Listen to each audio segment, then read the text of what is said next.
వృద్ధాప్యంలో కన్న తల్లిని కంటికి రెప్పలా కాపాడాల్సిన కొడుకే కనికరం లేకుండా ఇంట్లో నుంచి బయటకు గెంటేశాడు. అయితే దయాదాక్షిణ్యం లేని ఆ కొడుక్కి హైకోర్టు దిమ్మ తిరిగి తీర్పిచ్చింది.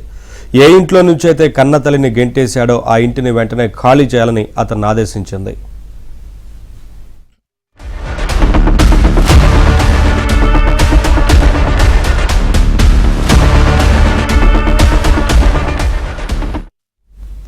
ప్రకాశం జిల్లా దర్శిలోని అద్దంకి రోడ్డులో లక్ష్మీబాయి అనే వృద్ధురాలు నివాసముంటుంది. 4 ఏళ్ల క్రితం భర్త వెంకటేశ్వర్లు అనారోగ్యంతో మరణించారు. తల్లి దగ్గర ఉంటున్న చిన్న కొడుకు హనుమంత్ నాయక్ ఆమెకు తిండి పెట్టకుండా వేధించేవాడు. చివరికి కనికరం లేకుండా తల్లిని ఇంట్లో నుండి బయటకు గెంటేశాడు. దీంతో లక్ష్మీబాయి దిక్కుతోచని స్థితిలో న్యాయం కోసం ఆర్డీఓ కలెక్టర్కు ఫిర్యాదు చేసింది. తన దీన స్థితిని అధికారులకు చెప్పి బోరున విలపించింది.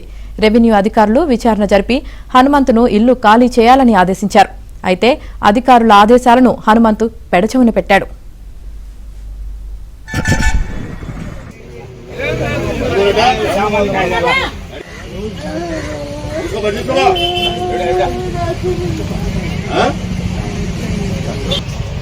నా ఇంట్లో మాత్రం సామాన్ కానీ ఏం వద్దు, నా వాళ్ళతో ఏం లేవురా, అన్ని తీసేసిండ్రా.